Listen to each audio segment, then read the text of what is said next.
Here's a segment from a recent Gun Talk radio episode. You can listen to all the Gun Talk radio podcasts however you tune in, or check out guntalk.com for more. SHOT Show 2024. Hey, welcome. I'm Tom Gresham. This is Gun Talk. We're going to have a whole bunch of fun because I can't remember ever seeing as many new products introduced. I don't know what was going on. Maybe all the companies were just kind of getting ready and said, all right, if sales are down, let's bring out new stuff, because nobody ever walked in and said, hey, what's old? They always say, what's new, right? So we're doing the show today. I mean, it's recorded. Here's the problem. You cannot call in. We're doing this at the SHOT Show. We're running it a little bit later. That's the reality of it. That's the behind-the-scenes deal. And we're in the Smith & Wesson booth. We're having a great time here and appreciate everybody being here. Oh, man, we got people walking by and talking. But we're joined right now by Julie Golob and Dave O'Connor from Smith & Wesson. Hey, guys, thanks for being here. Oh, thanks for having us. Wonderful. Oh, yeah. Thanks for letting us hang out in your booth. Of course. This is cool. And, we decided we would come over here because you really don't have anything new to talk about this year. Not much. Not much, right? Just except that people are going, wait, what? Smith & Wesson has a lever-action rifle? That is correct. Where did that come from? Yeah, so we just launched our Model 1854 lever-action rifle series. Real exciting. We have two models available, both chambered in 44 Rem Mag. 9+1 capacity, and they have 19.25-inch barrels. We have a stainless steel and synthetic model, more of that modern tactical look, and then we also have an offering of a limited edition high-grade walnut version. Which is just stunning. Oh, It's beautiful. So beautiful. Isn't that amazing? That thing is gorgeous. Yeah. I showed some pictures of that online. Everybody's just going, that's incredible.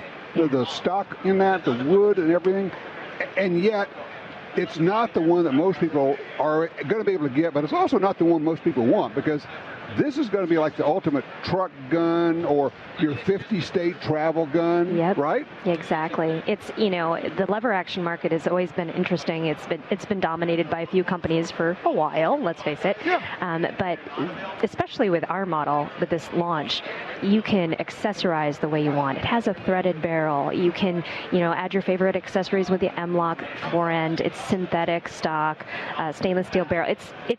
There's so many things that you can do to make it yours and unique to you. It's not ugly, but it's a gun that you could love when it's ugly and you beat it up and throw it at the bottom of the floor of your truck or wherever you go. Yeah. I mean, this is a user gun, right? It is. So, all right, what's the deal, Dave, with calling it the 1854? Yeah, so a little bit of history with the name. So in 1854, our founders, Horace Smith and Daniel Wesson, actually patented the first lever gun, which was known as the Volcanic. Okay. So just a nod to that tradition and history, we decided to carry it over to this lever-action rifle series. So. Okay, so now Smith didn't actually make an 1854 model, right? No, so that's the year of the patent. Okay, Yes. that's the year of the patent. Yep. How long has this been in the works? For a little bit. Got to be a couple of years anyway. Well, somebody probably had a dream and then finally made it real. Yeah. Well, first somebody has to have a dream, and then somebody else says, are you crazy?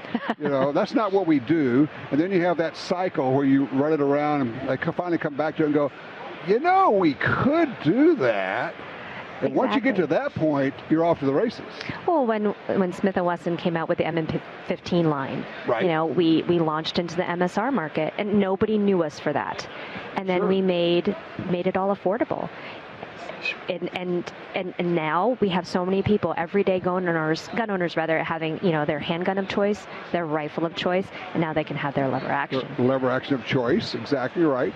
So, okay, now it's coming out in 44 Magnum, which obviously you can shoot 44 Special in it, which frankly, it's kind of like the 357-38. Man, if you go shoot some cowboy action, light load, 44 Specials in there, that's going to be just pure fun. No recoil, just goof off at the range. And yet it becomes a serious self-defense gun, home defense gun, and a hunting gun. Because a 44 Magnum and a rifle with, what you'd say, 19 and a half inch barrel? 19 and a quarter. Yeah. I mean, now you got enough velocity because that's a 150-yard easy whitetail gun anyway. Absolutely, yeah. I actually had the privilege of taking it out on a couple hunts. So we went hunting in Texas, some whitetail, and then we also went hog hunting in Tennessee. So we had shots from 50 yards, some out to 150. So the thing, it works. You know, and I've shot it, and people say, well, you know, what do you think, Tom? It is smooth as butter. It is. There are some lever actions, so it's kind of like a mechanical crunch, crunch, crunch. You can feel it grinding. This thing, you're working that action, you're going, somebody really got, I don't know if it's like hand polishing or if just the level of precision with the CNC you're doing. Where's it being made? So it's being produced out of Springfield currently. Okay. Yep. Springfield, Mass. Yep. Right. At a certain point, do you think it will move down south? Potentially, there's an opportunity for that, but our headquarters in Tennessee right now is our assembly of our polymer products. Okay. Yep. And the forge stayed up in Springfield. Right. The revolvers are being made up there in Springfield. Okay. Correct. Yep. Good deal. Speaking of revolvers, got anything new there? So we have on display is Jerry's replica gun from his world record back in October. Right. Yep. So that was a fun one that we worked with Jerry on. So he kind of put together a gun for us, components, and we're looking to release that soon. Is that right? Yep. Oh, that would be awesome. That's really awesome. That's good. Yeah. So what have you been doing? Well, you've been rehabbing for a year, haven't you? I had. So you're a professional shooter. Yes. And then you tear up your shoulder. Well, it's a job hazard, I suppose. A lot of draws over the course of 30 some odd years. So what? Rotator cuff? Rotator cuff, exactly. How you doing? I'm doing great. You just got to put in the time and then put in the work afterwards. I had the surgery done in December, and I started shooting in August, competing in August. And so this will be my first full year, and I'm excited for it.